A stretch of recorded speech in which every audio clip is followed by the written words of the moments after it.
वालेकुम my fans, क्या हाल चाल है आपका। आई होप आप लोग ठीक होंगे। आज मैं फिर आ गया हूँ एक नए व्लॉग के साथ। आज सबसे पहले उठ के मैं नहाया हूँ। ये देखिए आप लोग मेरे बाल और मेरा फेस देखिए। अब मैं अपनी करूँगा थोड़ी सी स्किन केयर रूटीन, यानी कि फेस के ऊपर क्रीम लगाऊंगा और बालों को करूँगा सेट। ये मतलब चीज़ें मल लूँ और बालों को सेट कर लूँ, फिर मैं आपसे मिलता हूँ। फेस के ऊपर क्रीम श्रीम ऑयल शॉयल लगा लिया, हाथों के ऊपर भी और वो पूरे जिस्म के ऊपर भी। ये देखिए आप लोग कितना फ़र्क नज़र आता है। ड्राई स्किन के बाद जब आप हाथों के ऊपर ऑयल या क्रीम लगा लें तो इतना फ़र्क नज़र आ जाता है। आप भी अपनी सेल्फ केयर रूटीन किया करें सर्दियों में मौसम में, ये बेहद ज़रूरी है। अब मैं पी लूँ एक गिलास हॉट गर्म पानी। आप लोग ये देखें, ये मैंने पानी का एक गिलास गर्म किया है। ये देखिए एक पानी का मैंने एक गिलास गर्म किया, मैंने आप लोगों को दिखा दिया।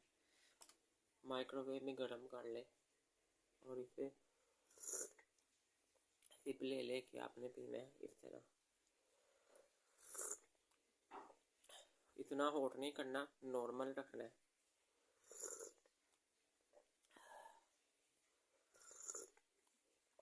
इस गर्म पानी को जब आप पिएंगे ना, आपके पेट की पेट के जो साइड की होगी अज़ाफ़ी चर्बी वो भी पिघलेगी और आपका मेटाबॉलिज्म भी फुल एक्टिव हो जाएगा।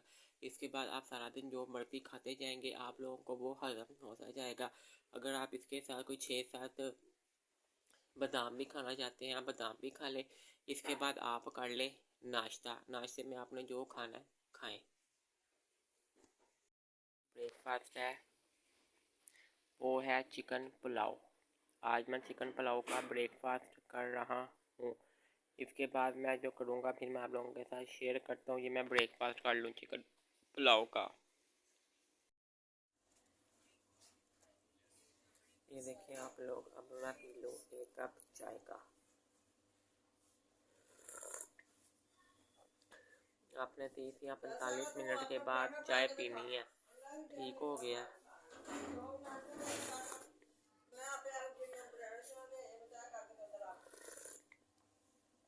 30 से 45 मिनट के बाद आपने चाय पीनी है। खाने के ऊपर से चाय नहीं पीनी। अगर आप खाने के ऊपर से चाय पी लेंगे तो ब्लोटिंग, बॉइलिंग और क्रैम्प आपके मेदे के अंदर उभरना शुरू हो जाएंगे। 30 से 45 मिनट के बाद चाय पीनी है। जी मैं आपको बता रहा था कि नाश्ता मैंने कर लिया है। अब मैं थोड़ी देर करूँगा ये पेपर की तैयारी। मैंने आपको पहले भी बताया था कि मैंने पेपर लेना, तो मैं अब उसकी तैयारी करने लगा हूँ। मैं आपको बता दूँ, मैंने पहले पेपर दिया था पीपीएससी का। 2021 में मैंने पेपर दिया था पीपीएससी का, लेकिन उसका रिज़ल्ट नहीं आता। अब जो मैं पेपर देने लगा हूँ वो है पीएमएस का।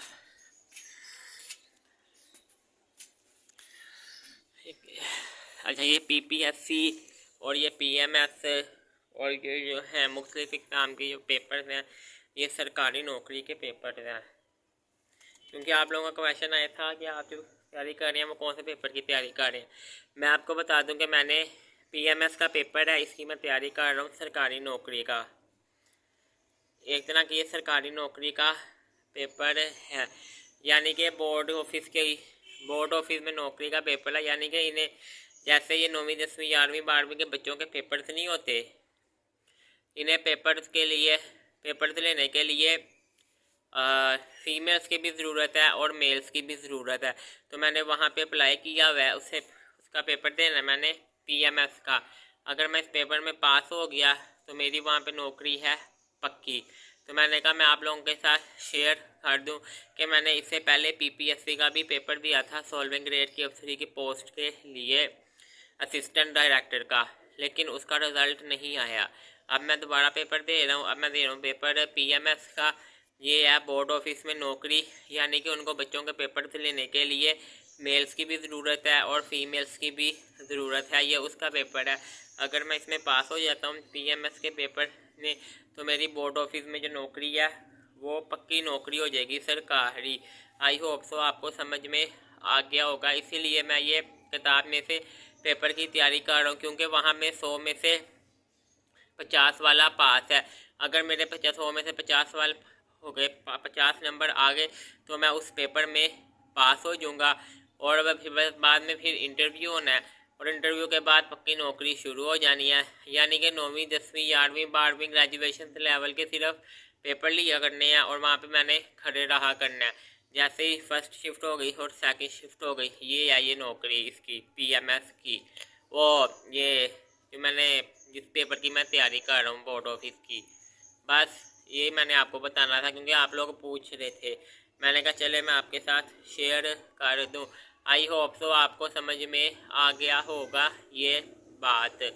ठीक हो गया। और उसकी जो मैंने फ़ीस जमा करवाई है, इसकी फ़ीस कोई इतनी ज़्यादा नहीं है, 1210 फ़ीस है।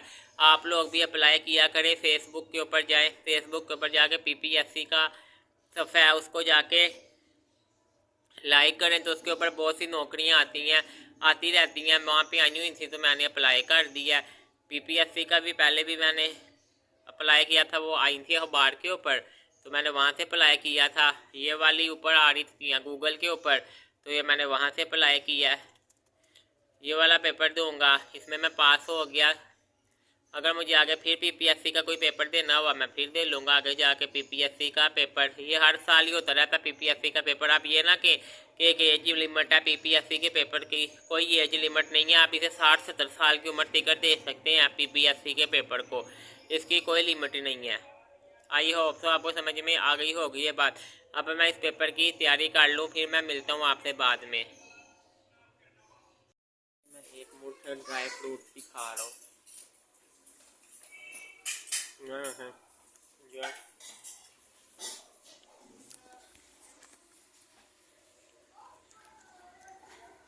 ये देखिए ज़रा,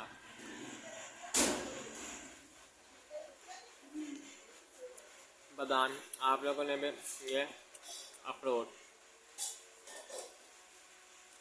आप लोगों ने भी एक मुट्ठी ना ड्राई फ्रूट्स की खानी है। ज़्यादा खाए नहीं ड्राई फ्रूट्स, आप लोगों ने खा लेने बस एक मुट्ठी भर गया क्योंकि एक दफ़ा मैंने खाए थे बहुत ज़्यादा ड्राई फ्रूट्स, मेरी तबीयत ख़राब हो गई थी। एक मुट्ठी ड्राई फ्रूट खाएं वो एनफ है बॉडी के लिए।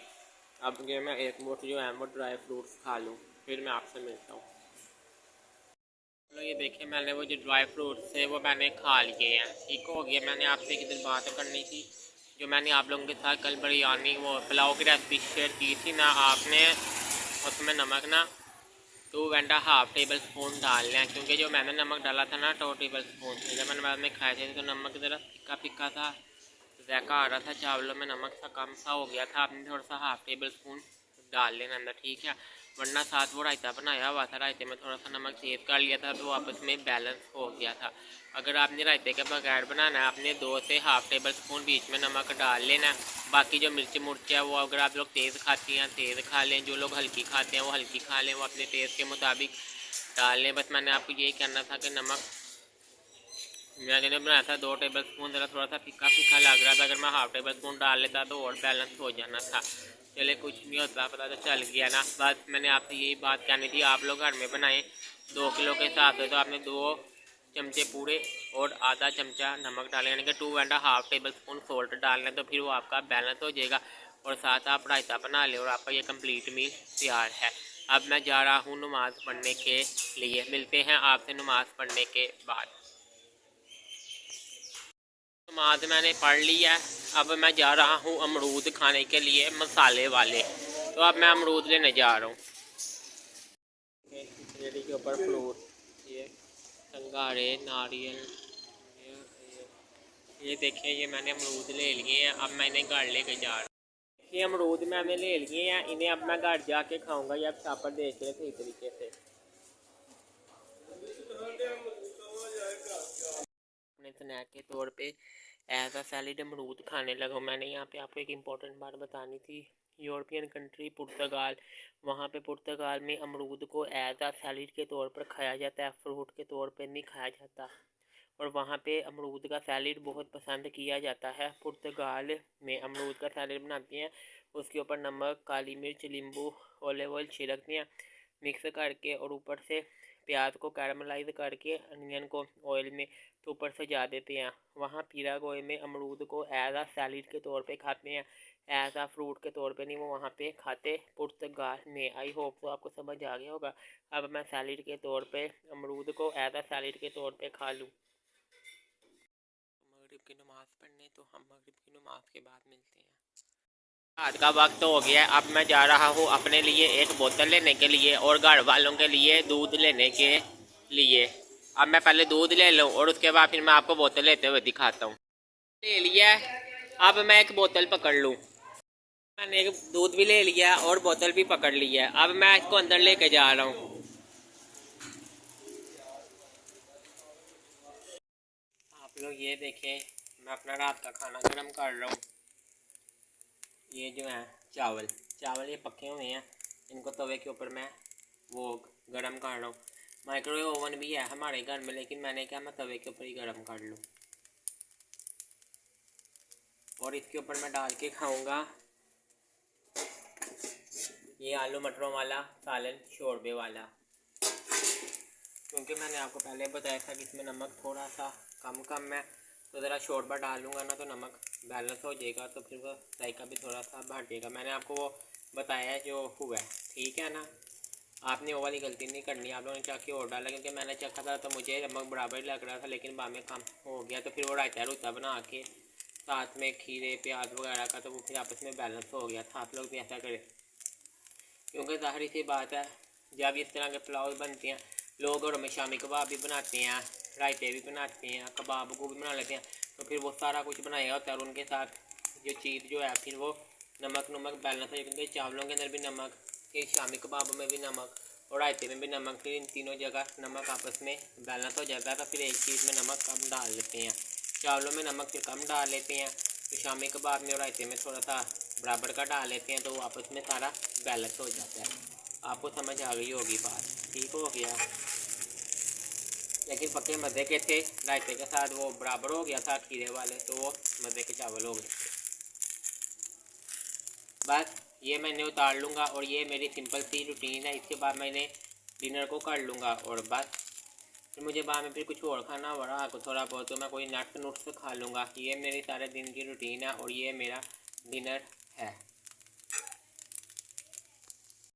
आई होप तो आपको आज की ये मेरी वीडियो पसंद आई होगी। बस आपने इसको ज़्यादा से ज़्यादा लाइक करना है और शेयर करना है और उसे दूसरे लोगों तक पहुंचाना है और मेरे सब्सक्राइबर्स को 1K तक कर देना है। मैंने आप लोगों के साथ इसमें एक इम्पॉर्टेंट बात भी करनी थी, वो मैंने कर दी है चावलों के मुतल्लिक। ठीक हो गया, ओके बाय, खुदा हाफिज़ एंड खुदा हाफिज़। और मुझे अपनी दुआओं में याद रखें।